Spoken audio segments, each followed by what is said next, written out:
Fala galera, esse é um vídeo muito diferente aqui no canal, hoje a gente vai testar esse ventilador aqui.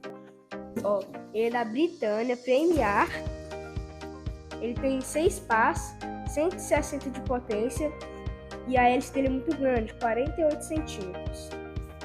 Gente, eu já tive 2 ventiladores, da Polishop e da Arlo, e esse aqui também não fica para trás, ele é potente e silencioso.